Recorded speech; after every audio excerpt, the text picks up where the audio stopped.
Lin Xian looked at the spirited girl in front of him with interest and smiled faintly.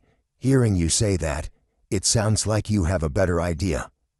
Of course, Kiki replied, her face brimming with confidence. Now that we're all in the same boat, even if I don't care about helping a bad guy like you, I still have to think about my own safety. Given the current situation, how do we make it to Jinhai? Let's hear it. Kiki turned to him and asked, your ability is controlling machinery, right? Lin Xian nodded. That's correct. Perfect. Kiki snapped her fingers, exuding confidence. I know of a nearby military outpost close to Biwang City. There should be plenty of military supplies there. If we're lucky, you might even snag a radar system or a sentry system. At the very least, some weapons. That's got to be better than slashing bugs with a knife like you did last night, right? Hearing this, Chen Sixuan, standing nearby, looked shocked. A military outpost. How do you even know about something like that? There's a lot I know. Kiki looked proud as she turned her gaze to Lin Xian. So, what do you say? Shall we cooperate? Lin Xian looked at her, his faint smile suddenly turning icy. I refuse. Ah! Kiki froze in place, clearly stunned. Just a moment ago, Lin Xian seemed quite interested, so why had his expression suddenly gone cold?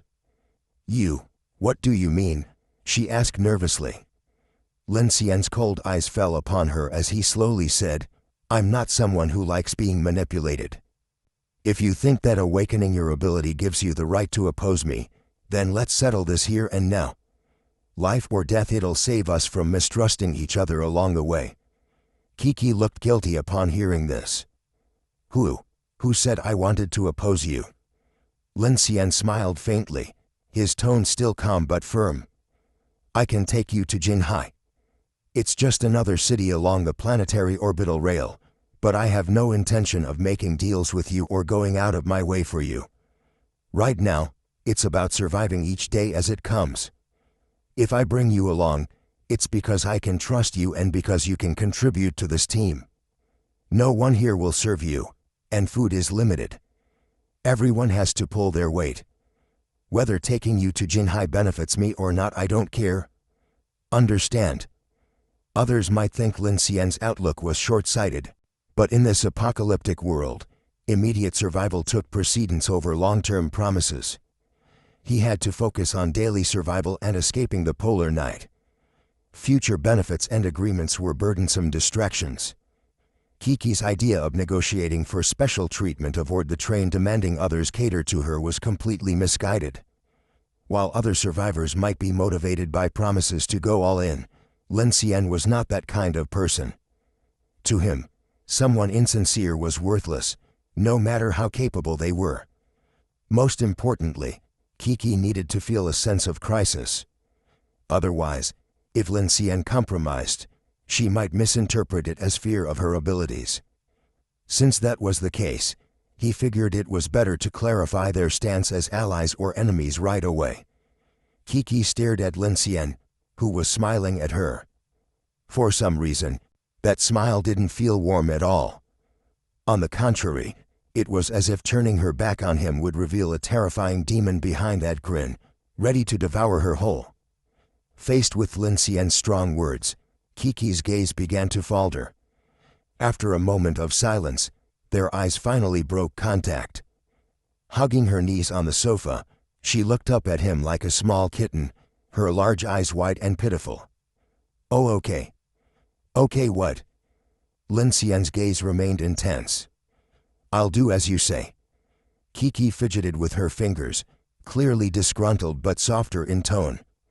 Just don't let me go hungry. Lin Xian walked over to the storage rack, retrieved a can of fruit and a bag of snacks, and tossed them to her. His voice remained cold as he said, I don't care who you were before, but once you are on this train, it's best not to have any other ideas. Everyone only has one life. If I can't trust you, I'll throw you off no matter how useful you are. Hearing this, Kiki's eyes darted around as she snuck a glance at him, her thoughts unknown. She opened a fruit can, took a bite, then broke the silence. My name is Wenxi. Is that name fake too? Lin Xian asked. Kiki blushed slightly. No. I've always gone by Kiki. Wenxi is my real name. Lin Xian nodded, recognizing her attempt to show sincerity, and his tone softened slightly. I'll take this as your way of showing goodwill. Can I make a request? Kiki asked. Go ahead. Can I live in carriage no too? Kiki didn't want to stay in the same carriage with Lin Xian and Chen Xixuan. Though her personality was carefree, she was still a 16-year-old girl and somewhat sensitive about such matters. No problem, Lin Xian agreed. But carriage number 2 is mostly empty. It'll need some work before it's livable. I'll figure it out myself. Lin Xian's gaze hardened, his tone turning unfriendly. Kiki quickly corrected herself, speaking gently. I mean, I'll get your approval first and of course, I'll need your help too. Now that's better. Lin Xian felt much more satisfied with Kiki's current attitude. After a somewhat friendly negotiation, Lin Xian decided to temporarily accept this complicated girl into the group. Having fought alongside her last night, he acknowledged her value. Hey. As Lin Xian turned to leave, Kiki pouted and called out to him. Bad guy, do you still want to check out that military outpost? Lin Xian frowned. There's no trap, right? Kiki rolled her eyes and, surprisingly, softened her tone. If you don't trust me, I can go with you. Lin Xian's expression darkened slightly. He could tell her words were sincere this time. At the same time, he reassessed his infinite train plan, realizing it still had many shortcomings. Although his ability temporarily solved their energy problems, the challenges they faced since setting out were far deadlier than any power supply issues. So when Kiki mentioned a military outpost near Biwang City, Lin Xian couldn't help but feel interested. He urgently needed to upgrade the train's armor and weapons. The mobile fortress also required better reconnaissance systems. Even he needed to level up his mechanical heart ability or acquire more useful skills. Lin Xian once gained a powerful wind cannon skill from something as simple as a hairdryer. If he could devour military-grade weapons, who knew what surprises might come next? With this in mind, Lin Xian nodded. I do want to upgrade the train's armor and weapons. That military outpost you mentioned will check it out. We can also stock up on supplies at Biwang Town. Great. Kiki's eyes lit up as she pointed toward carriage number 3. Shall we ride that? Lin Xian frowned. Do you even know how to ride it? Tisk, who do you think you're looking down on? Kiki turned slightly, revealing a small tattoo on her slim waist, a black cat wearing sunglasses. Paired with her short shorts and long legs, she exuded a punkish charm. Do you know my nickname back in the day? Wannabe biker girl? Ugh. No, it was the Lunar Black Rider. Black taxi service. Ugh. You're so uncultured. The infinite train roared through the mountains, speeding forward. However, before long, what should have been a gradually widening view was obscured by a dense layer of white fog. Inside the cockpit, Chen Xixuan kept a close eye on the situation displayed on the radar, her brows furrowed. Snowfall and fog this thick, something feels off. It's also a blessing, Lin Xian remarked, his gaze fixed on the fog ahead. A train this large entering the city would definitely attract the attention of survivors. This fog saves us a lot of trouble. Chen Xixuan glanced uneasily toward carriage number 3, where Kiki was enthusiastically tuning the motorcycle. Do you trust her? Compared to Lin Xian and Chen Xixuan's established relationship, Kiki was an unexpected guest. Both of them could sense a layer of inscrutable pretense around her, so Chen Xixuan was always skeptical of what she said. Lin Xian's expression remained calm and unreadable as he replied flatly, She's a smart person and knows this train can't move without me. Unless she has a better survival strategy, cooperating with us is her best option if she wants to stay alive." Hearing this, Chen Sixuan nodded slightly. Just as she was about to say something, Lin Xian abruptly pulled her into his arms and kissed her firmly on the lips. The sudden move left her blushing and her heart racing. "What are you doing?" she stammered, her voice shy yet playful. "Miss Chen," Lin Xian said, looking at her with admiration. "Thank you for last night." Hearing his words, Chen Sixuan, though silent, felt a surge of joy in her heart. Despite her outward gentleness, she had always been a strong-willed woman who refused to be treated as just a pretty face. In this life-or-death situation, hearing Lin Xian's acknowledgement gave her a deep sense of validation. "Don't underestimate me. I'm still your teacher, after all." Her tone carried a hint of playfulness, but as soon as she said it, she realized how ambiguous the phrase sounded given their current relationship dynamic. Her face flushed deeper. Lin Xian chuckled softly. "Indeed. They say teachers are the navigators of life, and now, you truly are the navigator of the strain." Clang! Clang! The train passed over a track switch and began to slowly approach a fog-covered station. Visibility was extremely low, barely a few meters. To avoid colliding with any trains possibly parked at the station, Chen Sixuan quickly pulled the brake lever. "I'll stay to guard the train, right?" Lin Xian nodded. "Yes. Right now, we don't have many options for defense. I feel better with you staying here." While it meant one fewer person searching for supplies, Lin Xian couldn't risk leaving the infinite train, their only means of survival, unguarded. Everything they owned was on the train, and Chen Sixuan, being neither an ability user nor armed, was best suited for guarding it. Chen Sixuan nodded firmly. "Don't worry. I won't open the door for anyone." Lin Xian looked at her and added, "If there's an emergency, go to the electric locomotive's cockpit and start the train. I taught you how to do it, remember?" At the same time, he handed her a white remote control. "This is the emergency brake for the electric locomotive. It can be used to start or stop the train using reserve power in a critical situation." This, Chen Sixuan was momentarily taken aback. The idea of her driving the train surprised her, but it also warmed her heart. She knew this was a sign of Lin Xian's trust in her. Without hesitation, she took the device and looked at him with a determined expression. "Got it." After briefing Chen Sixuan, Lin Xian checked the time. It was 4:50 p.m., leaving about 2 hours before nightfall. Wasting no time, he headed to carriage number 3. By now, Kiki was already seated on the motorcycle, wearing a pair of goggles Lin Xian had prepared for her. With her long legs and slender waist, she straddled the bike with ease.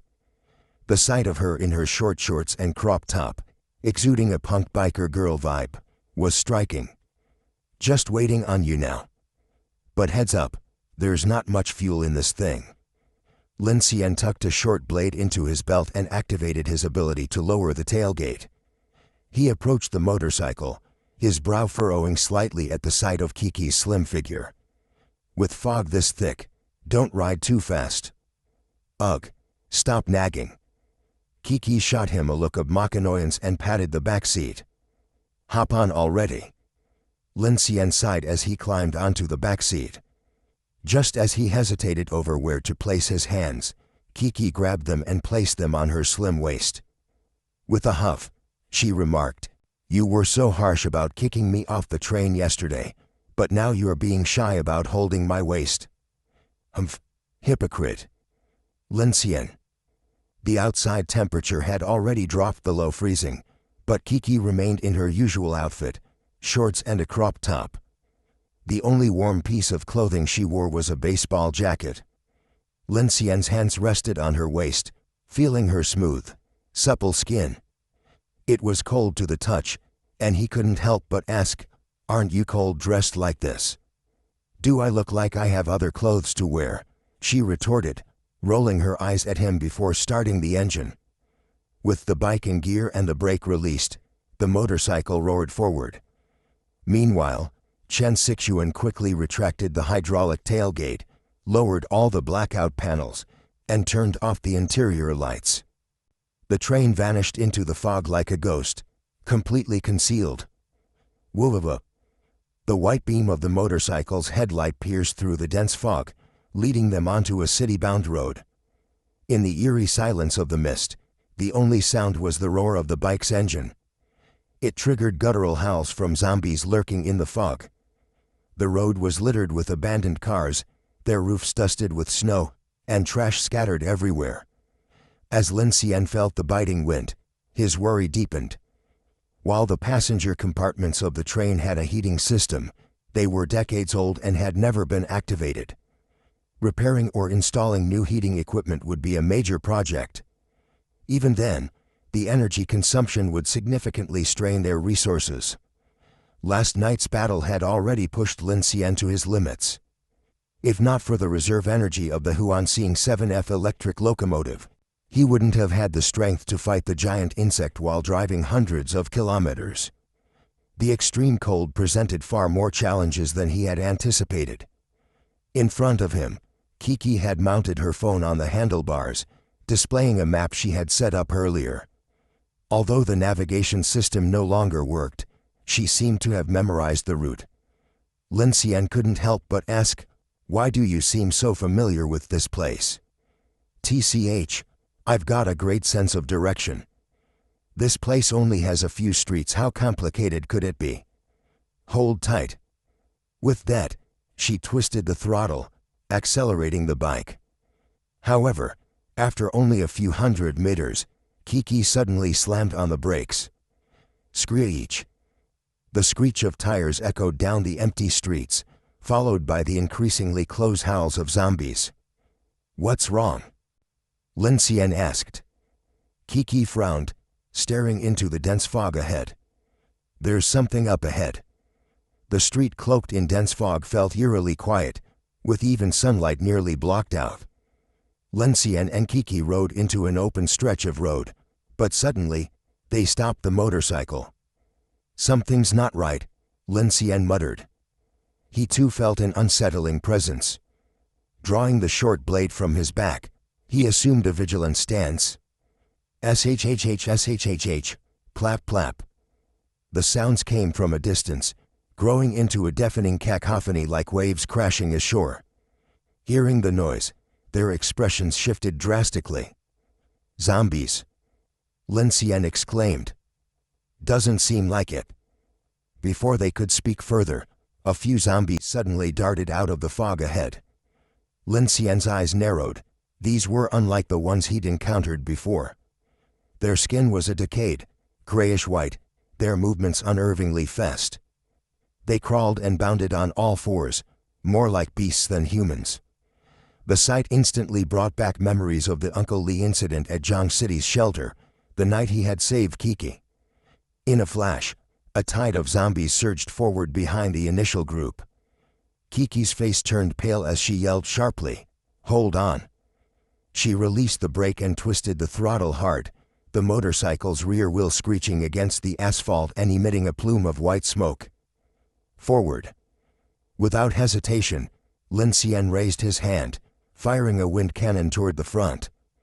The gust shot through the air, blasting the head off a lunging zombie. Argo! A chorus of anguished shrieks erupted as the motorcycle shot forward, narrowly avoiding the grasp of several grotesque zombies. Lin Xian, on high alert, swung his blade with one hand while his other hand fired off bursts of wind cannons to carve a path through the unrelenting zombie horde. Bang! Another wind cannon tore a female zombie in half. As her body collapsed, a black centipede-like creature burst out from her back. Seeing this, Lin Xian's expression darkened. These aren't ordinary zombies. He was shocked. From past experience, these eerie entities usually appeared only at night. So why were they emerging in broad daylight? Damn it! Kiki, gritting her teeth as she drove, saw a dozen zombies closing in on them, In a desperate move, she waved her hand, unleashing a powerful shock wave. The force blasted the zombies ahead, clearing a path for the motorcycle to escape. However, Lin Xian noticed something was wrong. The motorcycle wobbled slightly, and when he glanced at Kiki, he saw her face had turned pale. Her hands, which gripped the handlebars, were trembling. He immediately activated his mechanical heart ability to take control of the motorcycle. Just as Kiki looked around in confusion, realizing the bike was no longer responding to her inputs, Lin Xian pulled her to the back seat and took over the front. "Hey, what are you doing? There's something wrong with this fog. Stop recklessly using your ability." Every survivor knew that eerie entities emerged at night. Lin Xian had thought he and Kiki, both ability users, could easily handle any trouble. But these grotesque creatures had caught him off guard. These entities were far faster than regular zombies. For an unarmed person, there wouldn't even be time to react. This realization made Lin Xian reconsider their plan. If entities like these appeared in the fog, it was entirely possible even larger threats like the Pale Giant or the Crimson Giant centipede could show up. Changing his mind on the spot, he declared, "We're not going to the place you mentioned. We're turning back." Kiki glanced at the massive zombie tide surging behind them, her face grim as she muttered, "And how exactly do we go back?" Lin Xian checked the rearview mirror, then glanced at the map. Aside from retracing their path, the only alternative was to take the outer roads around the city. But with the horde on their tail, turning around wasn't an option. Suddenly, a sharp whistling sound pierced the air. Lin Xian's instincts kicked in, and every hair on his body stood on end. Without hesitation, he slammed the brake and swerved the bike. The next moment, something spear-like shot down from above, slamming into the ground beside them with a loud thunk, sending shards of concrete flying. Lin Xian broke out in a cold sweat. If he hadn't swerved, he might have been skewered. "What the hell is that?" Kiki cried out. The motorcycle's rear wheel screeched as it accelerated again. But just a few meters ahead, the same sharp whistling sound echoed once more. "Watch out!" Thud. Another sharp, rod-like object shot down, narrowly missing them as Lin Xian swerved again. This time, he got a better look. The spears were covered in tiny black hairs, resembling part of a living creature. "Look up!" Kiki shouted in terror, patting Lin Xian's shoulder. Lin Xian glanced upward. Above the fog, a massive spider-shaped silhouette loomed. It towered over the surrounding buildings, its 6 impossibly long and thin legs measuring at least 10 meters each. The spears raining down on them were clearly the creature's spider-like limbs. "What the F?" Lin Xian's pupils dilated as he cursed under his breath. Sometimes, it really seemed as though speaking of a nightmare summoned it into existence. The grotesque spider, so large it made the buildings around it look like toys, was the stuff of pure nightmares. Without hesitation, Lin Xian twisted the throttle, sending the motorcycle hurtling into the fog ahead. Why is it always bugs or spiders? Kiki clung tightly to Lin Xian, burying her face in his back as she shivered and cursed. Lin Xian remained focused, his expression tense as he navigated the fog-covered road. Thud thud. Thud. Thud. The spider clearly had its sights on them. Its elongated limbs moved with terrifying speed, stabbing down from the fog as it pursued them. "Turn left," Kiki shouted. Lin Xian quickly adjusted course. Above us. Lin Xian hit the brakes again, narrowly avoiding another limb stabbing down from above. But the spider's legs were absurdly long, allowing it to easily traverse between the buildings. Its speed far outmatched Lin Xian's. Thud thud. Thud. Thud. Within moments, the creature extended several limbs to block the intersection ahead, as though toying with its prey. Damn it!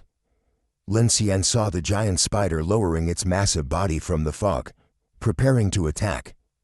He raised his hand, ready to fire a wind cannon. Just then, the roar of a car engine erupted from another direction, and blinding white headlights pierced through the fog.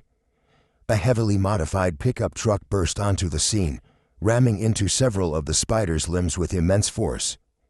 The impact knocked the spider off balance, sending it tumbling to the ground.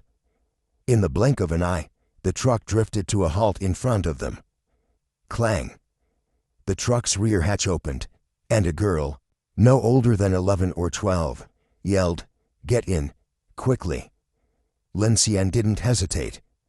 He revved the bike and drove it straight into the truck's cargo bed. The young girl slapped the side of the truck and called out, "Go, bro!" Vroom! The modified pickup roared to life, speeding away without a moment's pause. The spider, clearly enraged at being outmaneuvered, let out an ear-splitting screech. Its 6 legs slammed against the ground as it began to give chase at terrifying speed. Lin Xian jumped down from the locomotive, gripping the car plate tightly as he launched a counterattack against the giant spider. He fired several wind cannon blasts in quick succession, but due to the distance, they only created faint vibrations upon hitting the shadowy figure in the dense fog. At that moment, the spider's long legs struck again. Lin Xian's eyes flashed as he quickly lunged in front of the young girl, raising an ice shield with a swift motion. PSSH. The spider's leg pierced through the ice shield but was blocked in the process, its sharp tip stopping just inches away from the young girl's face. The girl stared wide-eyed, her breath quick and shallow from shock. Looking at Lin Xian, she exclaimed, "You're an ability user. Shasha, use this." At that moment, the rear window of the driver's cabin slid open, revealing a rugged-looking man who handed over a grenade launcher. The girl, referred to as Shasha, took it without hesitation, expertly loading it, and fired directly at the giant spider. Boom! The tremendous recoil sent the young girl staggering backward, and combined with the car's inertia, she plopped onto the ground. Yet, she didn't seem to care in the slightest. Watching as the grenade arced through the air and exploded upon hitting the spider, sending up flames, she excitedly yelled, "Hit it! Got it! Good! Hit it while it's down!" Kiki stood up at this moment, gritting her teeth as she prepared to activate her ability. But Lin Xian grabbed her arm. "No need," he said firmly. The giant spider let out a piercing screech after taking the grenade hit but quickly retreated into the dense fog, vanishing from sight. Everyone let out a sigh of relief. Except for Kiki, who was visibly irritated, scanning around for the black shadow. When she confirmed it had disappeared, she turned to the little girl. "Hey, what's your name?" "Not bad with that launcher." The young girl, sporting ear-length short hair and wearing a black puffer jacket, had a face dirtied from long days of running. She sized up Lin Xian and Kiki without speaking before knocking on the rear cabin window like she had found treasure. "Bro, this guy's also an ability user." The man driving cast a glance into the rearview mirror but said nothing, keeping his eyes on the road. He seemed the quiet type. Lin Xian's gaze sharpened. "Also, did that mean one of the 2 siblings was an ability user too? I'm Lu Hua, and she's Lu Shasha. My brother's a bit of a blockhead and doesn't talk much." The girl introduced herself while hugging the grenade launcher and leaning against the rear cabin wall. Lin Xian forced a smile and offered his thanks. "I'm Lin Xian, and this is..." "I'm Kiki. You 2 just got here too?" Lu Shasha shook her head, her eyes scanning the dense fog outside. "We've been stuck here since the day before yesterday. Just like the others, trapped in this cursed fog." "What? You're saying the fog's inescapable?" Kiki frowned immediately. "Why?" "Because of that spider just now." "That's not all," the little girl pouted. "There are all kinds of monsters in this fog. All phones and radios are useless. And when someone dies, they quickly turn into some kind of creature. It's creepy as hell." Lin Xian asked, "You mentioned others. Are there many people trapped here? Lushasha gestured in the direction the car was heading. There are at least a dozen convoys and hundreds of people stuck here. My brother and I wanted to take a chance and escape during daylight, but... Hearing this, Lin Xian's expression darkened. The situation seemed far more dire than he had imagined. What kind of monsters are keeping so many people from breaking out? Who knows? Lushasha shrugged, her voice youthful yet her demeanor unnervingly mature. The creatures in the fog seem to have some kind of telepathy. If everyone stays still, they don't attack. But the moment someone tries to escape, they swarm out of the fog all at once. That's so bizarre, Kiki muttered in confusion. Don't they attack you at night? What does it matter if it's night or not? Lushasha replied, clearly frustrated. In 2 days, this whole area will enter polar night anyway. By then, we're all done for. Lin Xian studied the siblings with a grave expression. If what Lushasha said was true, the fog might as well already be a permanent night. And the monsters' lack of aggression toward the survivors seemed almost like they were toying with them. The thought sent chills down his spine. Click click. Lin Xian pulled out his walkie-talkie, only to find that there was no signal at all. Unable to contact Chen Sixuan, he could only hope she could hold her ground. What do we do now? Kiki sat down beside Lin Xian, tightening her jacket. She looked exhausted, her face pale from using her ability earlier. I don't know, Lin Xian replied, turning to Lushasha. Are you heading back to that plaza then? Lushasha nodded. Can't get out, so there's no other choice. She glanced at Kiki and asked, Are you cold? Kiki widened her eyes and nodded. Without a word, Lushasha rummaged through the piles of luggage in the truck bed. After some searching, she found a slightly oversized blue sweater and handed it over. Here, this is my biggest one. Wow, thanks. Kiki's eyes lit up as she accepted it eagerly, taking off her baseball jacket and slipping the sweater on before putting her jacket back over it. I don't have long pants, though, Lushasha said with a complicated look at Kiki's long legs, her expression almost saying, just looking at you makes me feel cold. No worries, hee hee. Kiki laughed. This is much better. Thanks. You're welcome. Having anything was better than nothing. Compared to her thin cropped tank top from earlier, the thick sweater made Kiki feel much warmer instantly. The modified pickup truck weaved through wrecked cars as it made its way into a T-shaped plaza. The dense fog thinned noticeably here, and Lin Xian could see the vehicles of other survivors in the distance. The area, resembling a small town's central square, was packed with dozens of specially modified vehicles parked in a ring to form a makeshift defensive perimeter. The lineup included heavy trucks, various jeeps, and off-road vehicles, and even armored cars and tankers. But as the pickup entered the plaza, a group of over a dozen armed men suddenly emerged ahead, blocking the path. The sound of guns cocking filled the air as the dark barrels of their weapons pointed at Lu Hua, Lin Xian, and Kiki. Who are you? A middle-aged man with a scarred face and a hoarse voice shouted from among them. Living people. Kiki stood up and placed her hands on her hips, shouting back confidently. Lin Xian stood as well, his gaze sweeping over the group. Though their clothing varied, they all wore the same type of tactical bulletproof vests, indicating they were part of an organized armed team. Eagle, a tall young man with a cold expression, stepped out from the fog behind the group.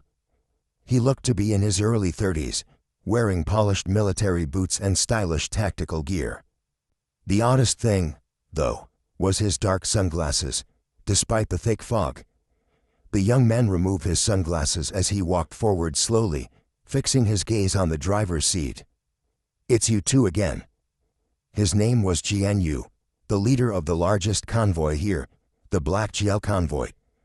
Backed by over 100 armed personnel, many of them former employees of his security firm, Jian Yu had taken it upon himself to assume the role of leader among the stranded survivors, given his superior resources and equipment. Click. The pickup truck door opened, and a man as tall and solid as an iron tower stepped out. He was over 2 meters tall, and as he exited, Lin Xian felt the entire vehicle rise slightly. Lu Hua, looking to be in his early 30s, had a square face and an intimidating aura that made it clear he was not to be trifled with. His presence caused the surrounding armed men to tense visibly. "Hey!" The petite Lushasha climbed onto the truck hood, raising her grenade launcher as she glared at Jianyu. "We're not part of your convoy. What gives you the right to control where we go?" "Humph." Jianyu snorted coldly, immediately pulling out a pistol and aiming it at Lushasha's head. His voice was laced with venom as he said, "If we were somewhere else, I wouldn't care if you got yourselves killed. But here, nobody can leave, and we're all in the same boat. If you attract trouble, I'll be the first to put a bullet through you and your brother." At that moment, Lu Hua, who had been silent, suddenly reached out and grabbed Jianyu's hand. In an instant, all of Jianyu's men raised their guns and aimed them at Lu Hua. However, Lu Hua merely tightened his grip on Jianyu's wrist, forcing his hand down and preventing him from pulling the trigger.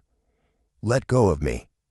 Jianyu's eyes flashed with panic as he struggled to free himself, only to discover that Lu Hua's strength was astonishing. "Brother!" Lushasha called out anxiously, clearly not wanting to escalate the situation with these men. Hearing his sister's voice, Lu Hua finally loosened his grip on Jianyu's hand, his expression calm and unchanging as he looked at him. Jianyu gritted his teeth, shaking his now aching hand. His eyes glinted with malice as he glared at the siblings. Just as he was about to lash out, his gaze shifted to Lin Xian and Kiki in the truck. "And who are they?" he asked. "Same as us unlucky fools who stumbled in here," Lushasha replied. Jianyu's expression flickered, his gaze lingering briefly on Kiki before he snorted and turned to leave, gesturing for his men to follow. "Eagle, keep a close eye on those siblings." "Bring extra men," Jianyu ordered in a cold voice as they walked away. "Boss, that Lu Hua might be an ability user, but he's not invincible. If you want him gone, it wouldn't be hard," the scar-faced man walking beside Jianyu said casually. "No need," Jianyu replied, his tone dark. "If we're going to charge through, that guy might still come in handy." Jianyu wasn't stupid. The combat power of an ability user was far beyond that of ordinary people.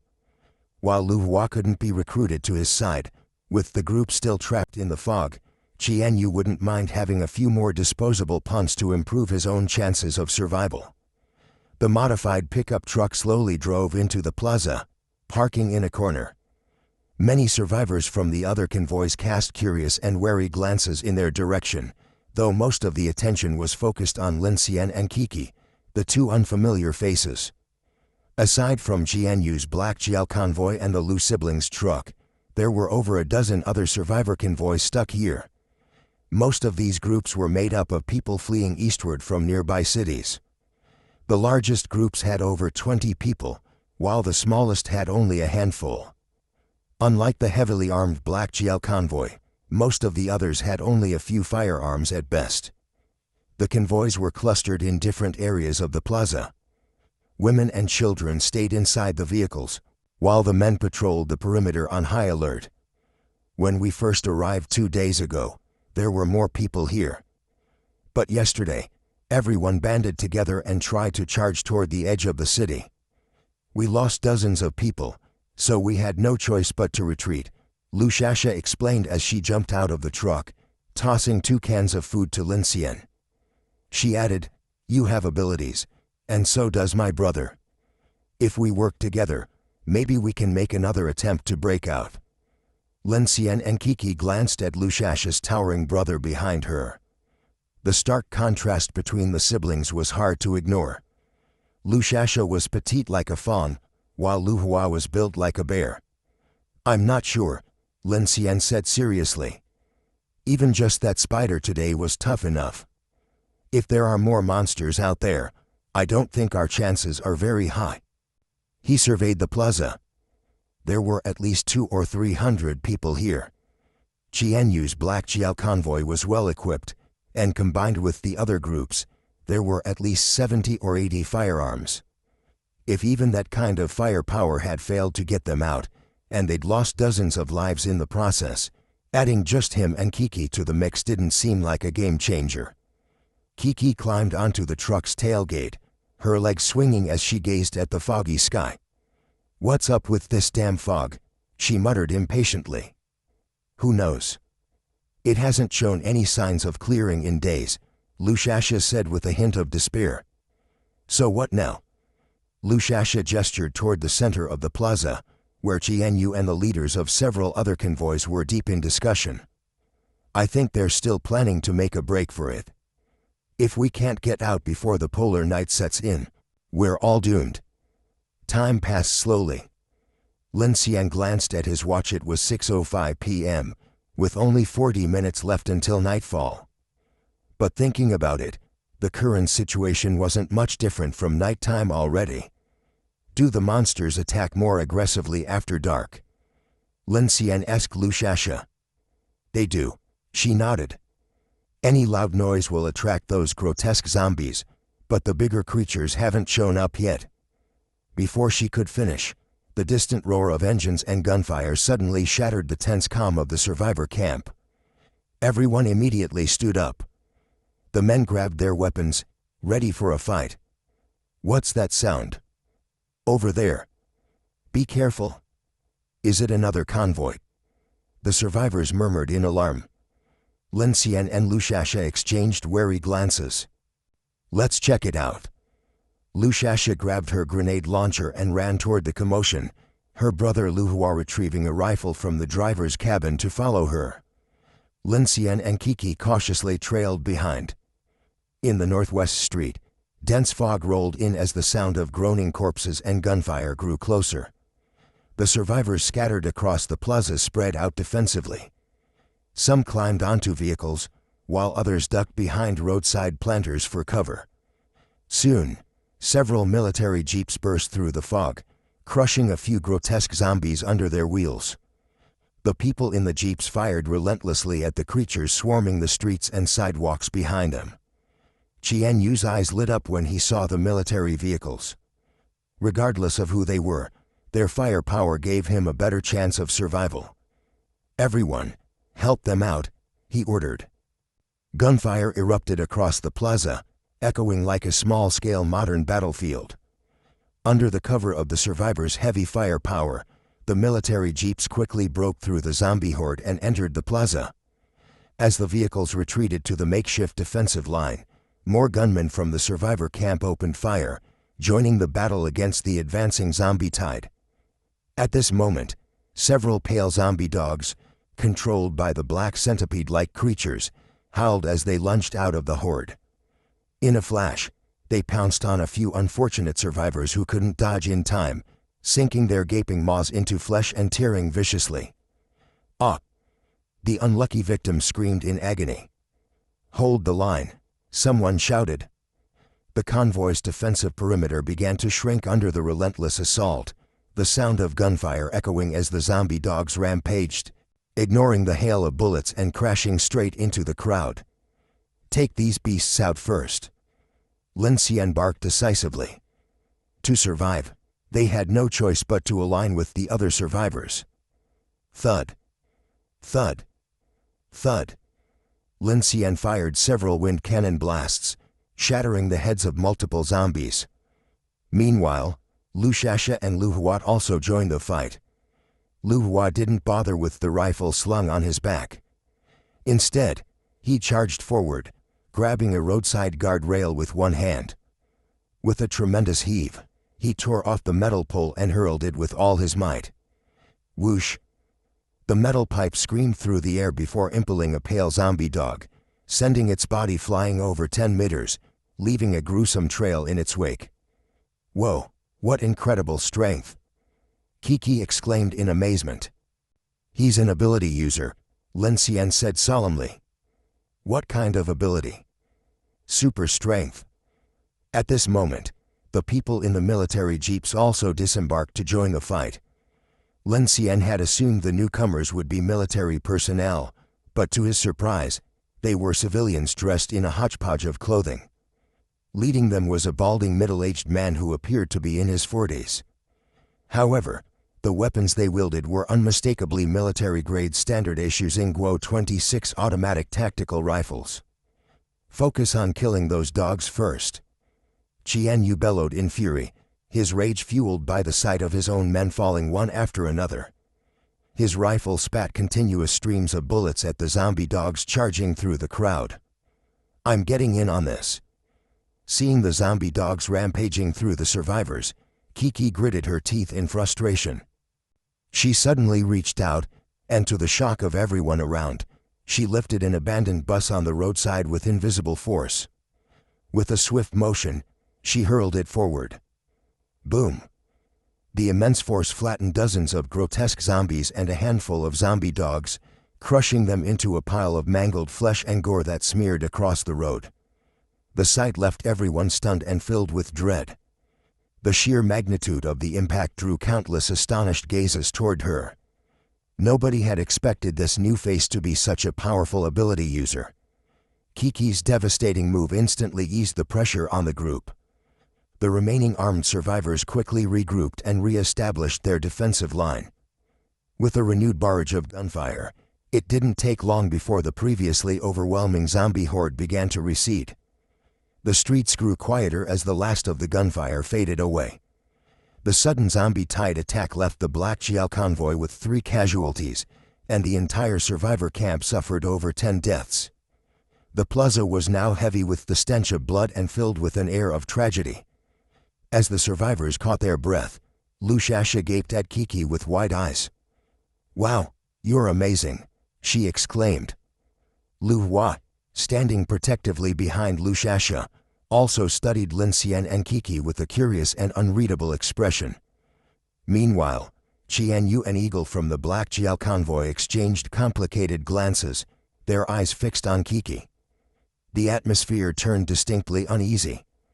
In the center of the plaza, the core members of each convoy gathered for a meeting. With nightfall imminent, many armed survivors patrolled the perimeter, keeping watch. The people who had earlier stepped out of the military jeeps turned out to be local survivors from Biwang Town. Their leader, a middle-aged man named Tang Hai, was the former station master of Biwang Station. According to him, after the apocalypse began, he had led stranded passengers and some local residents into a nearby military outpost air raid bunker, where they had been holding out for some time. Tang Hai explained that the dense fog surrounding Biwang Town hadn't appeared at the onset of the apocalypse but had rolled in after the first polar night. Initially, many from their group had tried to escape eastward, but the fog claimed the lives of anyone who ventured into it. Gradually, they realized they were all trapped in this cursed place, where even though the sun still rose, it felt like perpetual night. "This fog has been here for more than 10 days. A chubby man, the leader of a small convoy, asked in disbelief. His group originally had over 30 people, but in just 2 days, more than half were gone. "Exactly," Tang Hai confirmed. "Then why did you risk coming out of the air raid bunker to find us? What's your real objective?" Qian Yu asked bluntly, his eyes narrowing as he scrutinized Tang Hai. "What else?" "Of course, we're here to save you." Before Tang Hai could respond, a cocky young man beside him spoke up loudly, "There's a small path in the south of the city. I've scouted it myself. It's relatively clear. With large vehicles and armored cars leading the way, we can definitely make it out." The area fell silent after his declaration. The convoy leaders exchanged skeptical glances, and some even let out disdainful snorts. Qian Yu sneered coldly, glaring at the young man. "Do you think we're idiots? If there's a way out, why didn't you escape yourselves? Why come all this way to save us?" His words echoed everyone's thoughts. In the apocalypse, survival instinct reigned supreme. Distrust between groups was common, and even a child like Lushasha wouldn't easily believe such claims. "Yumming, let me handle this," Tang Hai said, raising his hand to calm the group. He explained, "To be honest, we all want to escape. Our goals are the same. That's why we're suggesting we join forces. The more people, guns, and vehicles we have, the better our chances of survival." Hearing this, the other convoy leaders nodded in understanding. In desperate times, it was natural to band together for protection. While the idea of an alliance seemed logical, every survivor secretly thought about their own survival. For most, the goal wasn't solidarity, it was to use others as cannon fodder to improve their own odds of living. Tang Hai glanced around the group and said earnestly, "We know the routes well and have decent equipment. If we combine forces, our chances will be much higher. Plus, you have ability users here." At the mention of ability users, the leaders exchanged glances, their gazes drifting toward the corner of the plaza. "Those siblings and those two newcomers seem to be no ordinary people," someone murmured. "That woman. What's her background?" "She's insanely powerful." Qian Yu stood up and looked toward Lin Xian and Kiki. "I almost forgot about them." With that, he strode in their direction, and the other leaders quickly followed. "Uncle, what kind of ability does that woman have?" "She's so strong." Tang Hai's nephew, Fen Yuming, asked as they trailed behind the others. "Seems to be some sort of telekinesis."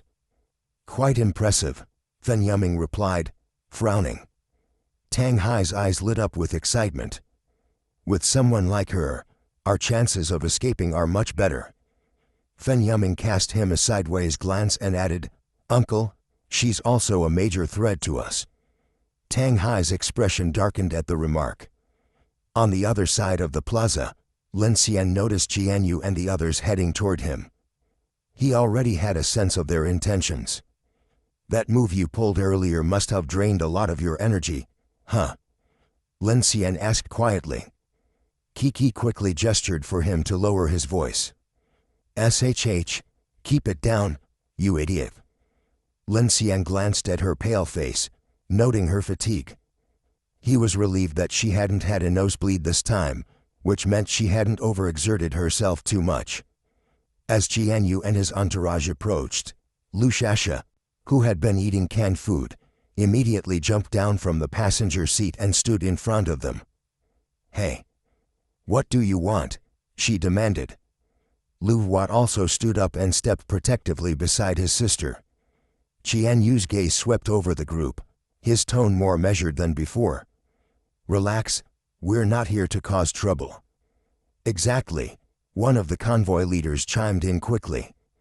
"We're here to ask if you'd be willing to join us and work together.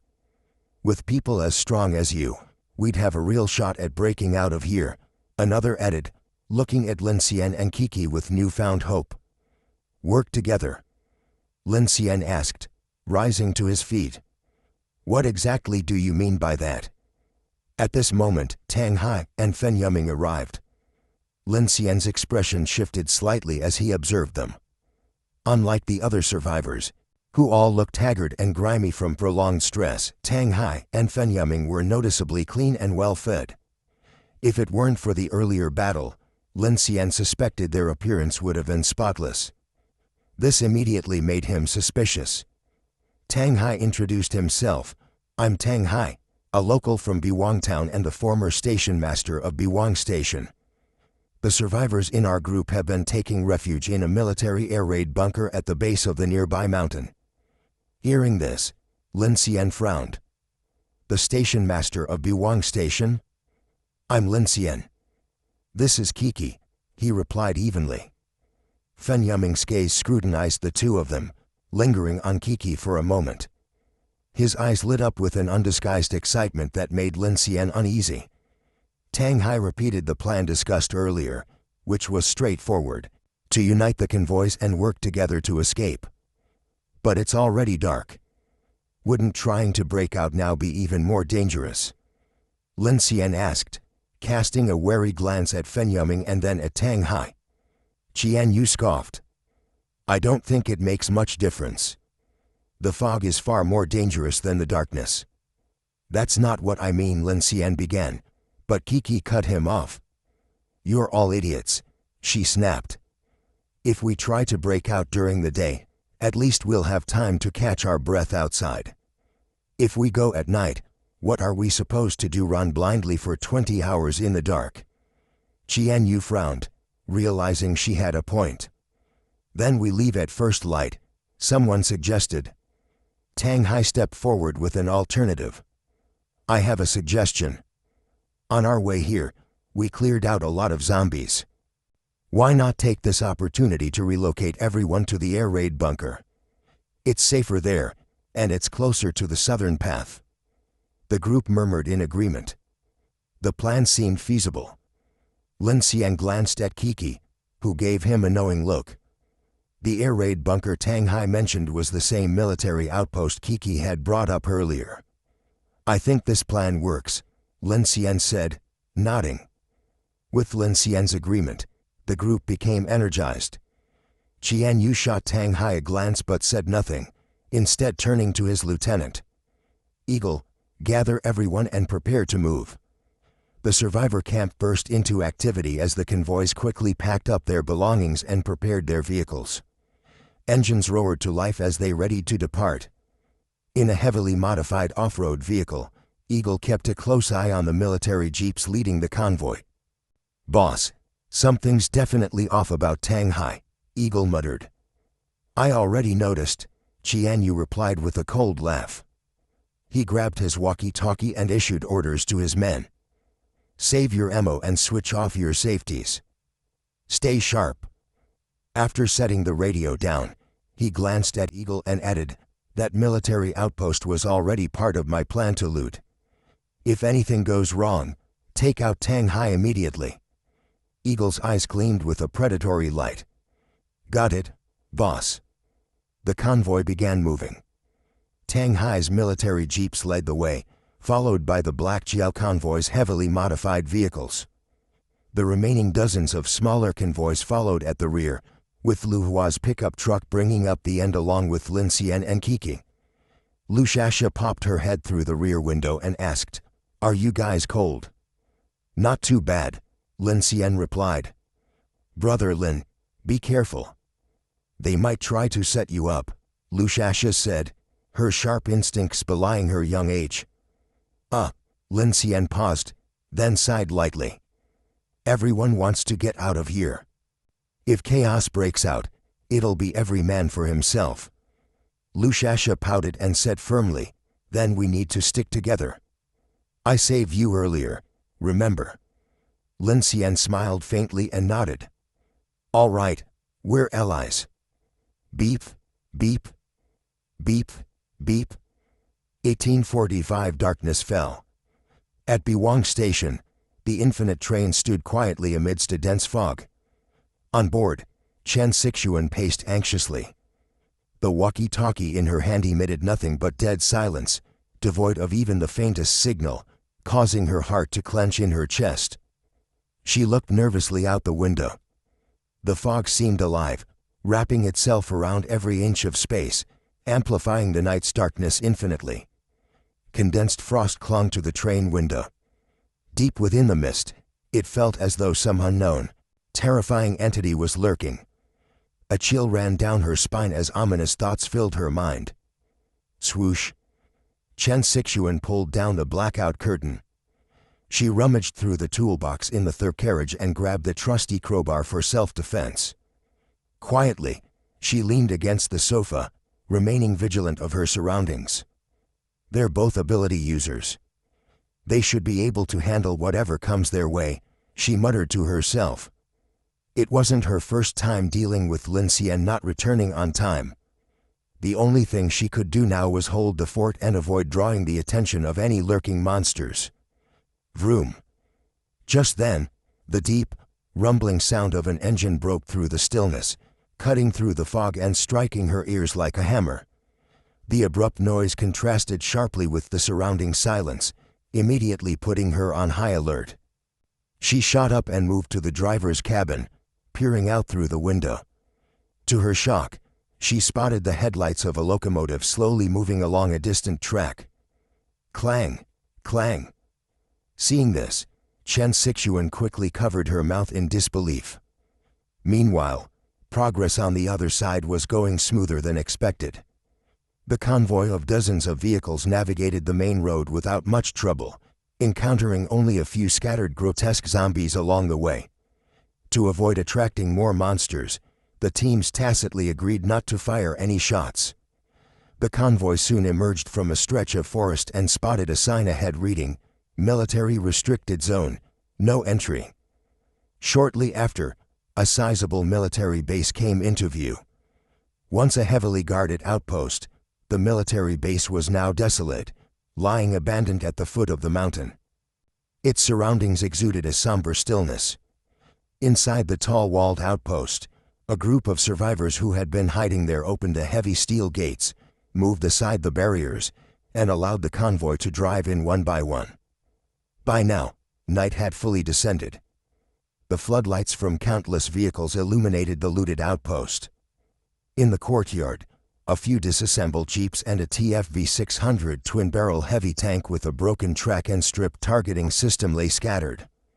Most eye-catching, however, was a damaged Iron Guard 3 military assault mech.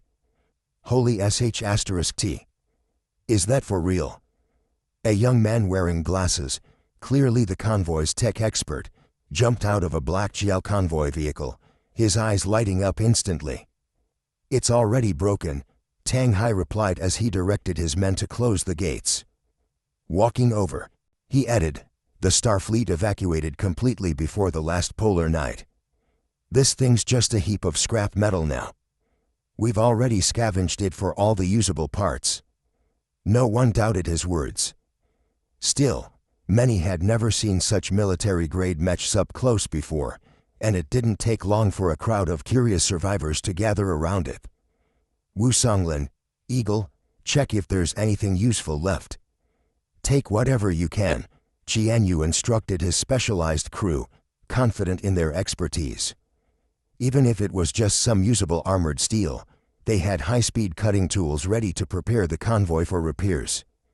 "You don't mind, do you?" Qian Yu asked Tang Hai, testing the waters. "Not at all," Tang Hai replied with a sheepish smile, acting agreeable. Tang Hai then turned his gaze to a nearby mountainside. There, a massive structure stood in plain sight, a large air raid bunker. Its entrance, sealed by thick steel doors, radiated an air of indomitable strength and durability despite years of exposure to the elements. "We've got 46 people. We've been holed up in that bunker for nearly 3 months. Now, there are barely 20 of us left. The walls here are thick, and the doors are sturdy.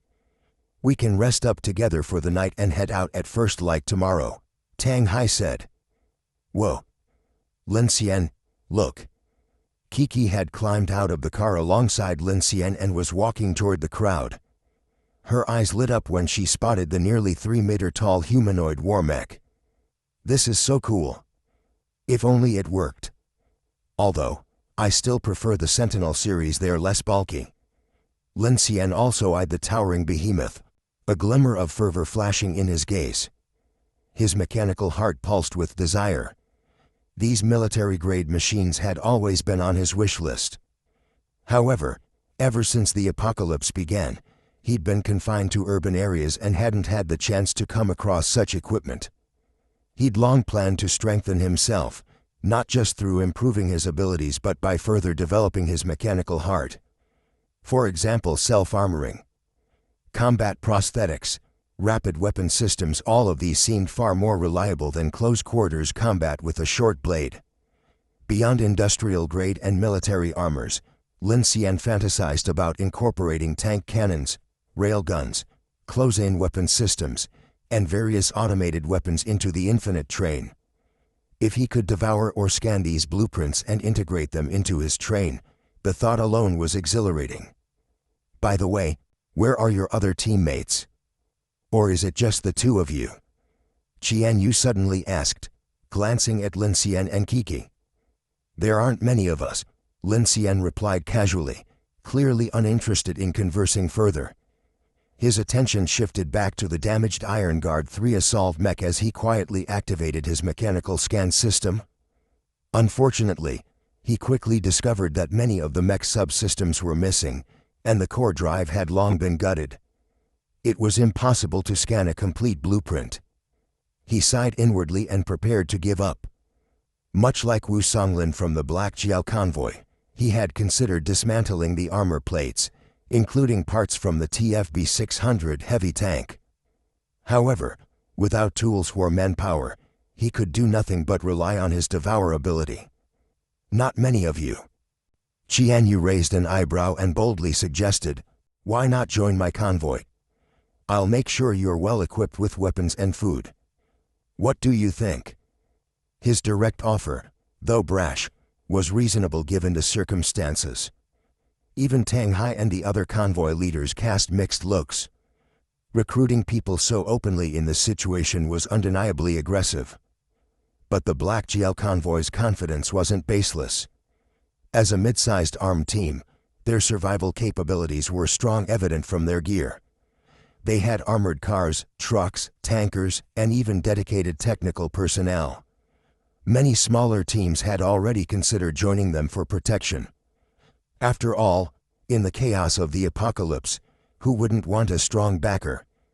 To everyone's surprise, Lin Xian rejected the offer with a faint smile. "No thanks." Lin Xian's refusal made Qian Yu's expression change instantly, a flicker of anger flashing in his eyes. "Then what about this lovely lady?" Qian Yu's gaze suddenly shifted to Kiki, his tone arrogant and dismissive. "Would you consider joining my convoy?" Kiki glanced at Lin Xian with a strange expression before turning to Qian Yu. "What? Are you talking to me?" Qian Yu looked between the two of them, a fake smile plastered across his face. "What? Are you two a couple?" "No," Lin Xian replied flatly.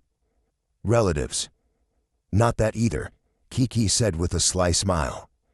Hearing this, Qian Yu's expression brightened as he shot Lin Xian a knowing glance before speaking loudly. "Well, if you are not related, then that's no problem. My convoy always welcomes talented individuals. If you join, miss, I'll arrange a private RV just for you, fully stocked with food and supplies. You'll even have round-the-clock protection." As soon as these words left his mouth, a flicker of murderous intent flashed in Lin Xian's eyes. Bang! A fierce gust of wind erupted, followed by a sharp crack. Qian Yu's sunglasses, which had been hanging on his forehead, suddenly shattered, and the sheer force sent him stumbling backward. Clack, clack, clack. In the next moment, the men behind him, including Eagle and several others, raised their guns, the tension escalating as the scent of gunpowder filled the air. "Are you an idiot? Poaching my people right in front of me? Did you think I wouldn't dare kill you?" Lin Xian's gaze turned cold, an overwhelming pressure radiating from him. No one even saw how he had attacked. "You." Qian Yu staggered back into his men, a chilling sensation of near death still lingering on his forehead. Realizing what had happened, he exploded in anger, pulling out his handgun and aiming it at Lin Xian. "I'll kill you." "Oh. Go ahead, then. Shoot." Facing more than a dozen guns, Lin Xian remained unperturbed. His cold eyes bore into Qian Yu. "Let's see who dies first, you or me." Off to the side, Tang Hai watched with a grim expression, while Fen Yuming, standing behind him, seemed to find the spectacle rather entertaining. He didn't appear to care that this fragile temporary alliance was about to dissolve into infighting. At that moment, Kiki walked over, casually draping an arm around Lin Xian's shoulder. Tilting her head, she looked at the line of gun barrels aimed at them and said, "What's this? Planning to fight? Perfect. I've had my eye on all the good stuff in your convoy. Hey, bad guy." She glanced up at Lin Xian and continued, "Why don't we just—" She then made a slicing motion across her neck. The moment she said this, the other convoy teams watching from the sidelines turned pale and instinctively backed away, afraid to get caught up in the conflict. The terrifying scene of Kiki annihilating an entire vehicle's worth of enemies was still fresh in their minds. None of them could imagine having any chance of victory against a woman like her. Hearing her words, the flames of anger in Jianyu's eyes suddenly flickered out. He raised a hand, signaling his men to lower their weapons. His expression turned uncertain as he looked at the two of them, a bead of cold sweat rolling down his face. To be honest, after Lin Xian had refused his offer, Jianyu had been somewhat humiliated and made the provocative move of targeting Kiki. What he hadn't anticipated was Lin Xian's immediate retaliation. And now, from the way they were speaking, it felt as if the two of them were the ones surrounding his convoy of over 100 people, not the other way around. For the first time, Jianyu felt a chilling sense of danger, though he was now stuck in a precarious position after throwing out those harsh words. Meanwhile, Lin Xian's eyes held a flicker of surprise. He glanced at Kiki's hand resting on his shoulder, a hint of confusion rising in his mind. He and Kiki hadn't known each other for long. At best, they were comrades who had weathered a few days of hardships together, not even close friends. Lin Xian hadn't done anything to earn her loyalty or convince her to stay. On the contrary, his attitude toward her had been indifferent at best. If she had chosen to leave or join another convoy, Lin Xian wouldn't have been surprised. But faced with Jianyu's arrogant antics, Lin Xian had no choice but to respond. What he hadn't expected was for Kiki to stand so firmly by his side. It seemed that this little woman wasn't as simple as she looked. "What the hell are you trying to do?" Just as tensions reached a boiling point, Lugo Shasha squeezed through the crowd, wielding a grenade launcher. Behind her, the tall Lugoye followed with a machine gun in hand. "We're on the same side. Qian, if you've got the guts, go ahead and pull the trigger." Lugo Shasha, though young and petite, stood resolutely in front of Lin Xian and Kiki with her oversized weapon, exuding the aura of a fierce little sister. Jianyu's eyes swept over the group, staring him down. His expression flickered uncertainly before he clenched his teeth and backed down. "Brother, no hard feelings. I was just impressed by your skills and wanted to discuss cooperation. If I've offended you, I apologize," he said, swallowing his pride. "Exactly. Let's not make this worse," Tang Hai finally chimed in, stepping in as the mediator. "Everyone, calm down. Survival is the priority here. This fog has trapped us all. Let's focus on our current predicament. Any personal grudges can be settled after we make it out of here," he added with a pacifying tone. Lin Xian turned his gaze toward Tang Hai. "Is that really what you think?" The atmosphere grew tense again, and Tang Hai's eye twitched slightly at Lin Xian's sharp words. "Dill," he forced a smile. "Of course. I know there's mutual distrust among us, and that's fine. I don't trust you either. But at the end of the day, we all have the same goal: survival," Tang Hai replied, turning to gesture at his group behind him. "We've been holed up in this bunker for months. There are dozens of us, all just trying to stay alive. Bringing you in was actually a huge risk for us. Doesn't that show our willingness to cooperate?" The bunker. Lin Xian's eyes scanned the mountain in the distance. "Can we stay there tonight?" "Of course." Tang Hai nodded quickly. "Everyone can rest in the bunker tonight. It's much safer in there compared to outside," he said, addressing the convoy leaders to reinforce his apparent goodwill.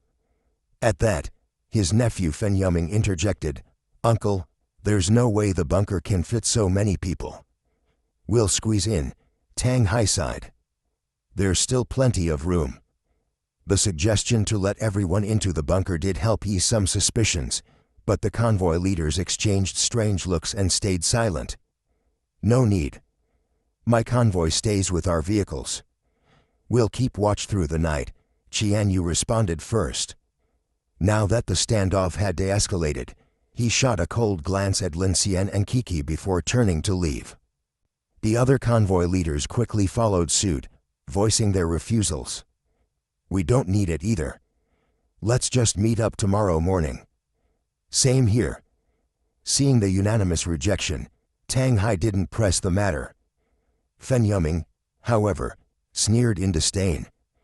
Humph, as if sleeping in your vehicles is safer than a bunker. Idiots. Yuming. Tang Hai scolded. Let it go. Everyone fending for themselves is fine, too.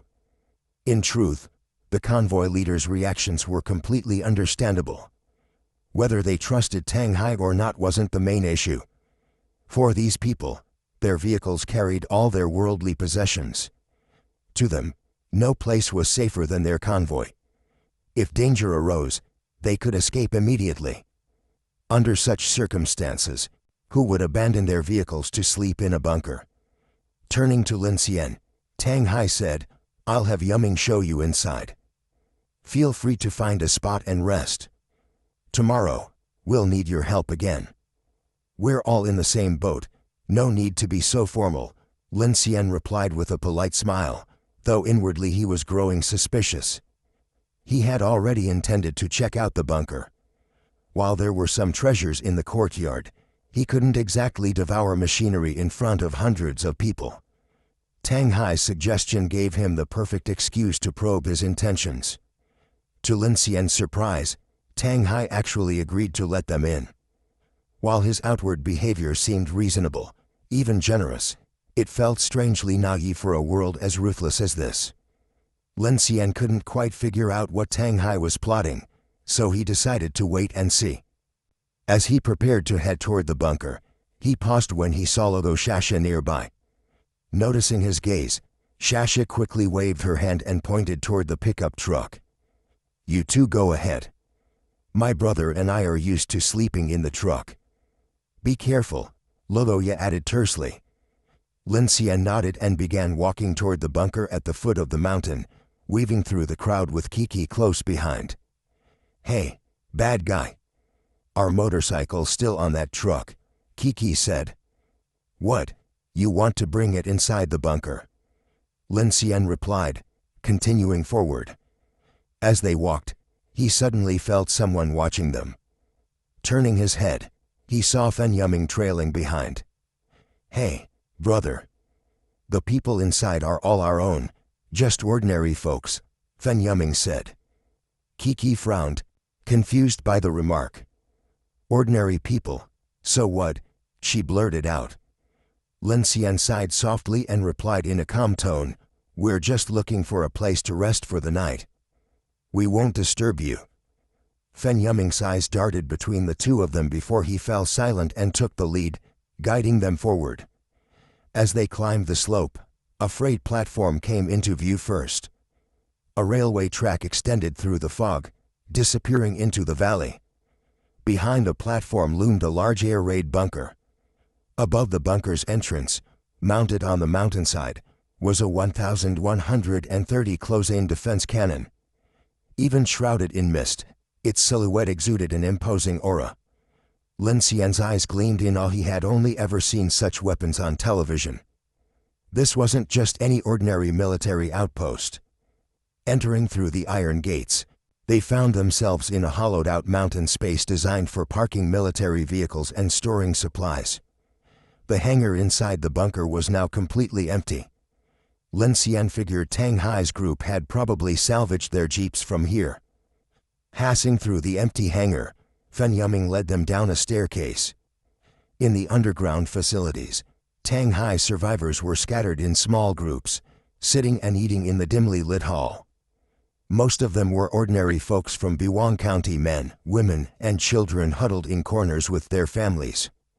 According to Tang Hai, their numbers had once been far greater. But as time passed, death claimed more and more of them. The oppressive atmosphere of despair weighed heavily on everyone's hearts. There's a warehouse, dormitories, a command room, and an armory. Stay wherever you like, Fen Yuming said indifferently, introducing the bunker's facilities to Lin Xian and Kiki before turning to leave. An armory. Lin Xian frowned. There's nothing left in it, Fen Yuming replied, glancing back with a sarcastic sneer. If there were anything valuable, we'd have taken it already. What, you think we'd leave it for you? With that, He scoffed and walked away dismissively. Lin Xian raised an eyebrow as he watched Fen Yuming leave.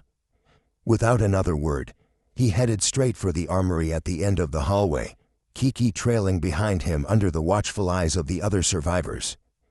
"Heh, I knew you'd come here," Kiki said with a smug grin, looking around as they approached. "But wow, this place has been picked clean. What a shame." Suddenly, she asked, "Hey, what did that guy mean earlier when he pointed out that everyone here is just ordinary people?" Lin Xian replied as he walked, "Isn't it obvious? Right now, we're the biggest threat here." "Haha, he's worried we'll rob them, huh? That's only natural. A single ability user can be the core of an entire convoy. With just the two of us, acting independently, it's hard not to come across as dangerous. This bunker wasn't your run-of-the-mill air raid shelter. Although the base above appeared to be a small-scale military outpost, the bunker below housed a fully functional underground facility. It was equipped with a command room for information warfare, an armory, storage rooms, and dormitories. "What a perfect hideout," Lin Xian remarked. Indeed, it was a natural apocalypse shelter. With adequate supplies, it could sustain at least 50 people for 6 months or more. However, judging by the state of the survivors here, their supply seemed insufficient. While they had plenty of military vehicles, firearms, and ammunition, food shortages were clearly becoming an issue. Otherwise, they wouldn't be attempting to flee before the polar night set in.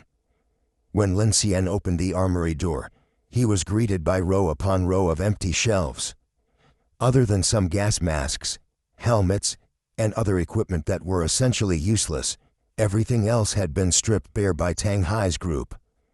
The air inside was suffused with the stench of urine and feces, making Lin Xian's head swim.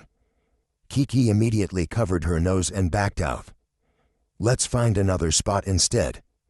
The other room, labeled the Information Command Center, was relatively empty. Chairs and desks were stacked haphazardly, and there were traces of makeshift bedding on the floor. "This will do," Lin Xian said, dragging a chair out. He glanced at Kiki. "Get some rest." Kiki wrinkled her nose in disgust at the dirty floor but quickly became distracted by the command console. The table was lined with over a dozen monitors and information equipment, though they were utterly useless in the absence of power. Her eyes sparkled with interest as she walked over.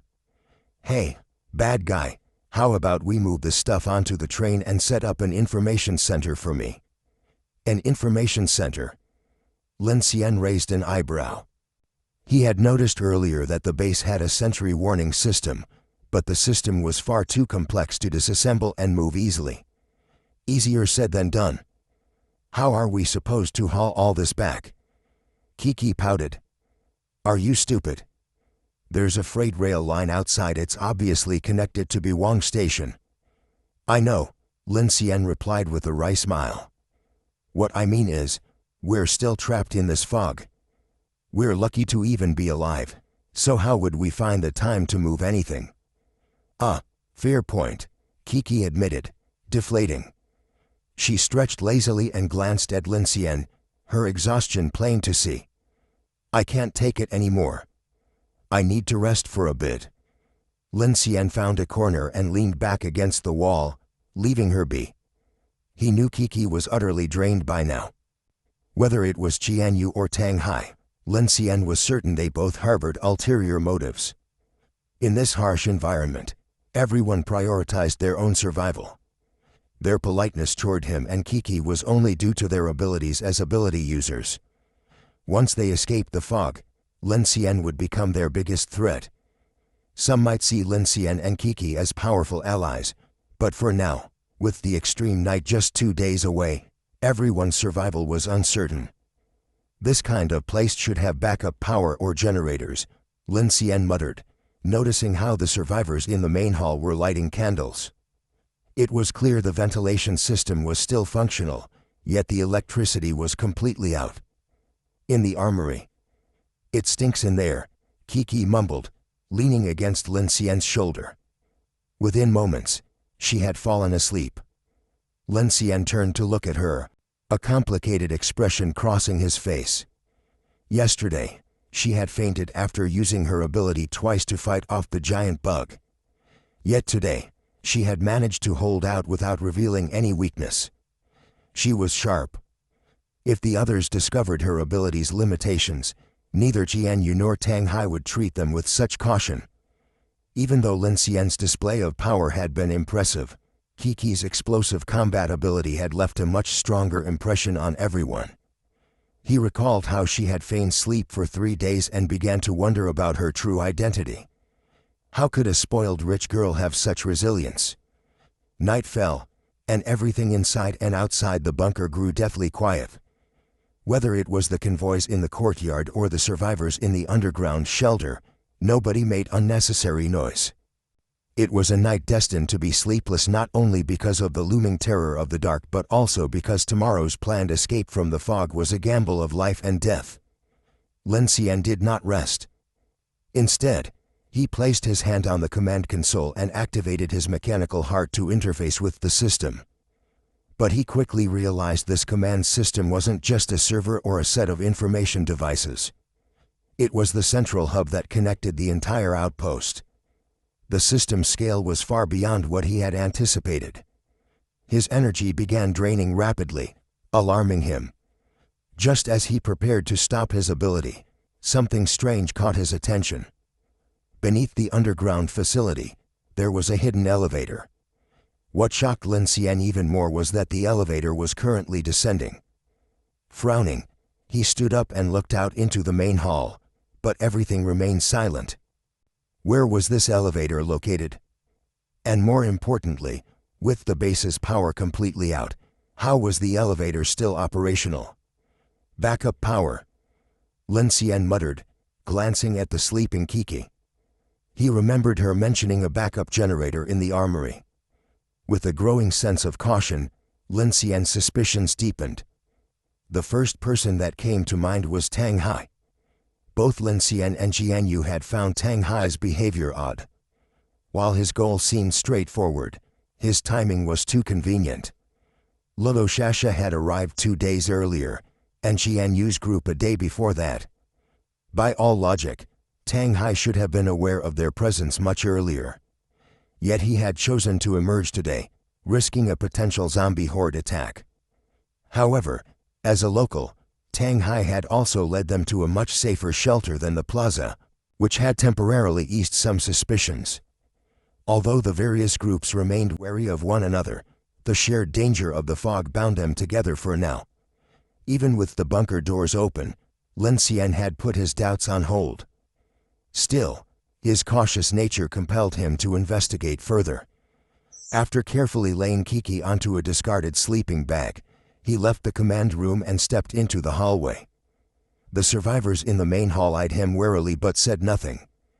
Since Fen Yuming had personally escorted him inside, they remained silent, though their expressions were guarded. Ignoring them, Lin Xian returned to the armory. As expected, deep inside the room, he found a large diesel generator and an energy storage system. However, when he used his ability to scan it, he discovered that the generator was damaged and out of fuel. What's going on? No power at all. Could there be another source of backup energy? The realization sent a chill down his spine, sharpening his suspicions. Lin Xian searched around for a while longer before deciding to return to the hangar entrance of the bunker.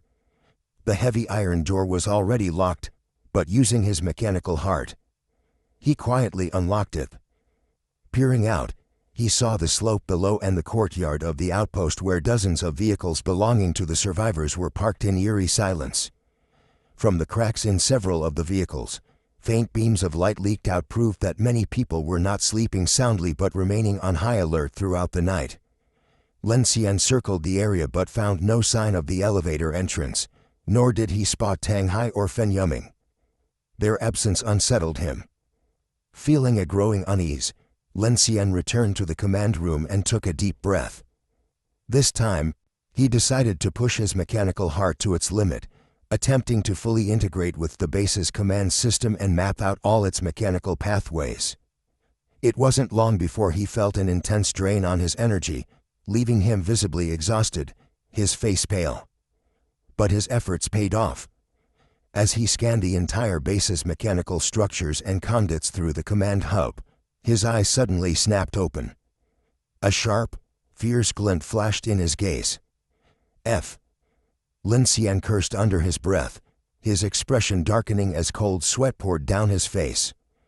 After a brief moment of deliberation, he scooped up Kiki, who was still sound asleep, and carried her into the armory.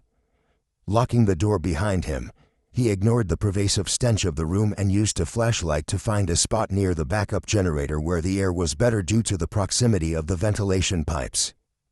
Placing Kiki down gently, he turned off the flashlight and listened to the faint sound of her breathing in the dark. He then placed his hand on the generator and began another scan. Just as I thought. In the pitch-black room, Lin Xian's expression grew grim, his heart pounding faster. Ugh, it stinks so bad. Kiki's sleepy voice murmured faintly beside him, half conscious from the horrible smell. Little girl, Lin Xian muttered, giving her cheek a quick pinch.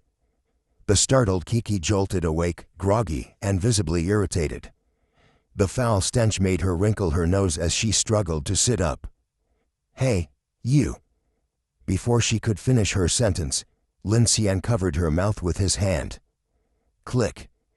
He turned on the flashlight again, his face solemn as he pointed toward the wall next to them. What's going on? Kiki asked, her expression shifting to seriousness as she saw Lin Xian's demeanor. Forcing herself to focus despite her fatigue, she whispered, Is it a monster? Lin Xian's gaze darkened. I think it might be worse than that. In a dimly lit basement room, the faint light from half-empty bottles of red wine glinted on a table scattered with high-end, empty canned food containers. Tang Hai reclined in a tactical chair, his expression grim. Yumming, those two young ability users. I can't shake the feeling they're a risk, Tang Hai said. Fen Yumming, lounging with his legs crossed and casually eating a fruit can, replied dismissively, That girl's a bit tricky, sure, but I've been observing her. She's actually very weak, just putting on a brave face. She's no real threat. Besides, now that they've walked into the bunker, they're stuck, they can't run. Is everything ready on Wang's side? Tang Hai asked. Relax, uncle, Fen Yumming replied with a smug grin. With all the equipment we've taken from the other convoys, we'll be out of this hellhole soon enough. Tang Hai's expression darkened slightly. Don't underestimate the Black Jiao convoy. They're not that simple. Tonight, we need to stay patient. Fen Yumming nodded and added, Uncle, if there's a chance later, I'll see if we can keep a few of the women behind. The boys have been holding it in for far too long. Tang Hai chuckled coldly. The prettiest one is also the most dangerous. Do you dare keep her? TCH. Fen Yumming scoffed. Ability users aren't gods. No matter how powerful she is, she's still just one person. When the time comes, I'll have my way. By the way, Tang Hai said, his tone sharpening, keep an eye out for other ability users. That big guy in the group, for instance, I have a feeling he won't be easy to deal with. I know. He seems like a brute strength type. But even so, a sweep of machine gun fire will tear him apart, Fen Yumming replied, shrugging as if it was no big deal. The uncle and nephew continued plotting, clearly confident in the fates they'd planned for everyone else, just waiting to claim their spoils. Meanwhile, the dozens of vehicles and hundreds of survivors in the courtyard remained on high alert, unaware that a human-engineered disaster was quietly brewing. Back in the armory, Lin Xian explained his discovery to Kiki. Another backup energy system. What does that mean? Kiki asked, rubbing her tired eyes. Lin Xian's tone was grave. This power system is independent. It supplies electricity to the base's defense systems and, A short branch railway's overhead power grid. Kiki's brows furrowed. A branch railway. Are you saying Tang Hai's group plans to escape by train? That's one possibility. Judging by the power configuration and load voltage, the range is limited. It won't get them very far. They don't need to go far, Kiki said, her eyes widening as she realized something.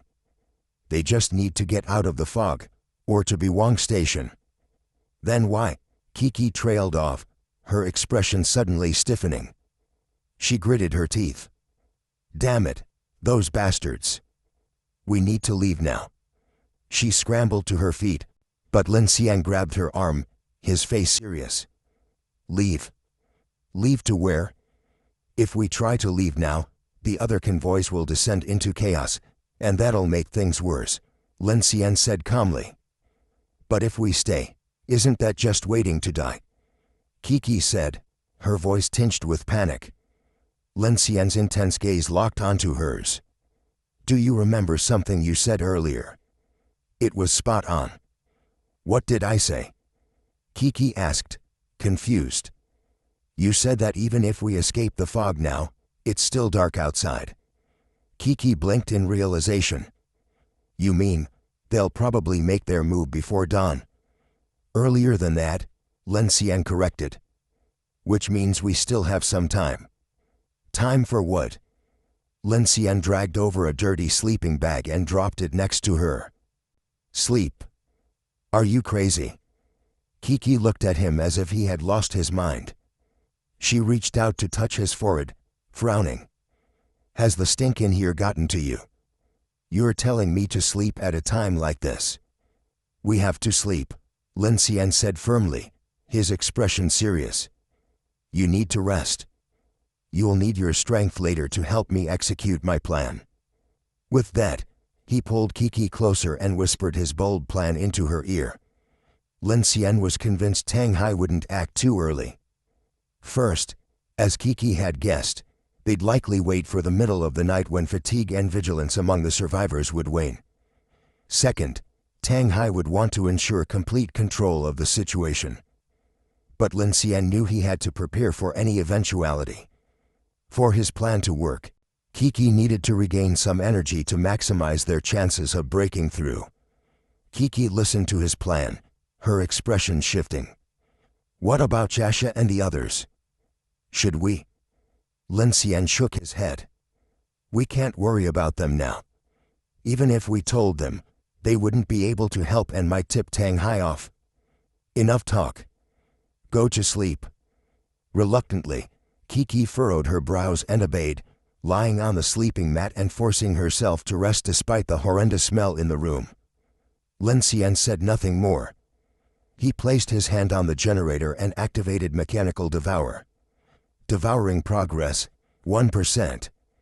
Sweat began to bead on Lin Xian's forehead as he watched the slow progress on his interface.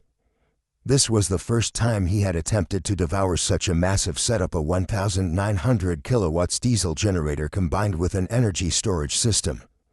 This system alone could power an entire residential block as a backup source, making it incredibly difficult to absorb. With his physical energy already significantly drained, Lin Xian wasn't even sure if he could last until the generator was fully devoured. His mind raced as he pieced together Tang Hai's true intentions, and he couldn't help but break into a cold sweat. Looking back, his initial suspicions had been far too naive. In the dead of night, the tension was palpable. The survivors, many of them exhausted after days of stress, clung to what little vigilance they could muster. Elderly men, women, and children had drifted off to sleep, while the guards fought their fatigue with splashes of cold water or sips of coffee if they were lucky enough to have it. The thick fog still blanketed the outpost, muffling sounds and casting a suffocating silence over the high walls. Only the occasional chirp of insects could be heard, interrupted by a child's soft cries quickly silenced by a protective mother afraid of drawing something sinister in the dark. Everyone shared an unspoken understanding: stay quiet and wait for dawn. Woo. But the sudden, piercing shriek of an air raid siren shattered the fragile peace, its blaring tone growing louder and more intense with each passing second. It jolted everyone awake and sent a cold sweat down their backs. What the hell is that sound? Air raid alarm. F. What's going on? Who set it off? In the Black Jiao convoy, Qian Yu, who had been dozing, snapped awake in fury. His eyes widened as he cursed loudly. Damn it, those sons of BES. He grabbed his walkie-talkie and shouted, "Everyone, stay on guard." What about that old bastard? Haven't seen him since last night. Eagle, stationed on top of another vehicle with his gun, scanned the area for any trace of Tang Hai's group, but there was no one in sight. The deafening air raid siren reverberated through the valley, and before long, the horrific howls of zombies echoed from the surrounding fog. The dreadful sound grew closer and closer, sending chills down everyone's spines. "We've been played," Qian Yu roared. No wonder that bastard insisted on inviting everyone into the bunker. It was a effing trap. Should we run to the bunker now? Run to hell? It's probably locked already. Qian Yu snarled. Despite his precautions against Tang Hai, he had never expected such ruthless tactics. To set off a trap right in their own refuge. It was almost beyond comprehension. The realization dawned on the other convoys as well, and chaos erupted in the courtyard. Shouts filled the air as engines roared to life. Curses against Tang Hai echoed as survivors scrambled to figure out their next move. Some smaller teams abandoned their vehicles and rushed toward the bunker's entrance, hoping to find safety.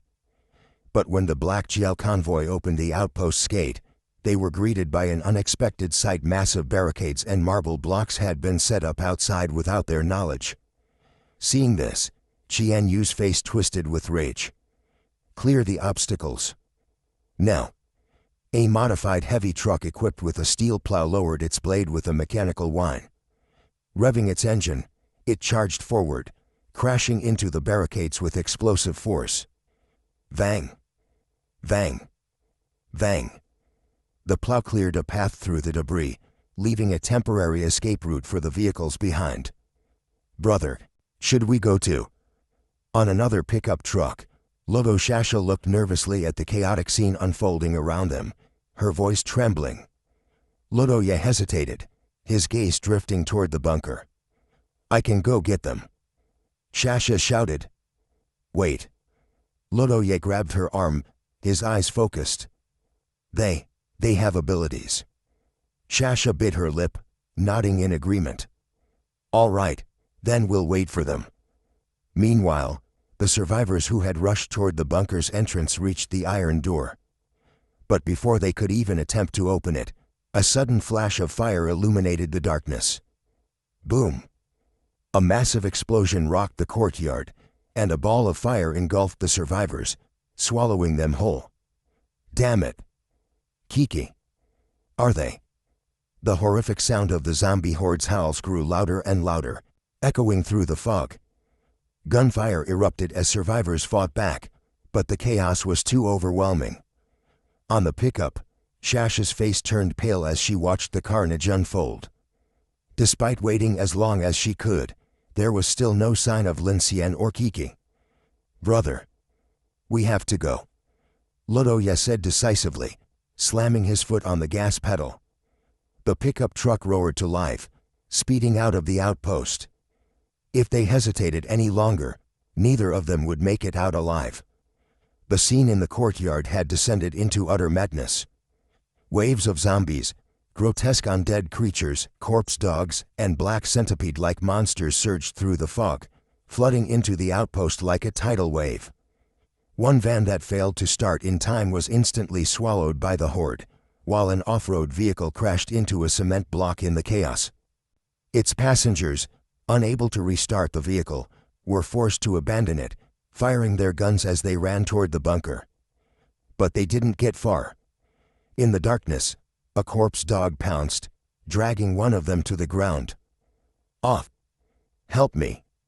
Run, honey! I'll hold them off!" Inside the bunker, The sound of the explosion and the arrival of the horde had thrown the survivors into a frenzy. The undead poured into the shelter, and the confined space erupted in horrific screams and chaos. The valley echoed with the chilling sounds of panic, gunfire, and inhuman shrieks. Outside, the fleeing vehicles formed a frantic convoy, their headlights piercing through the fog. But the monsters pursued them relentlessly, and every time a vehicle lost control, it triggered a chain of crashes, with the wreckage quickly consumed by the zombie tide. Jianyu's armored vehicle followed closely behind a plow truck that was clearing the way. His bloodshot eyes darted nervously as he shouted into the walkie-talkie. "Car 4. Car 4. Respond. Damn it. Wu Songlin. Have you found a route yet? We have to go through the city and circle back to take the side road," someone shouted back through the walkie-talkie. "FUCK. Jianyu growled. "Boss, something doesn't feel right," one of his subordinates said suddenly.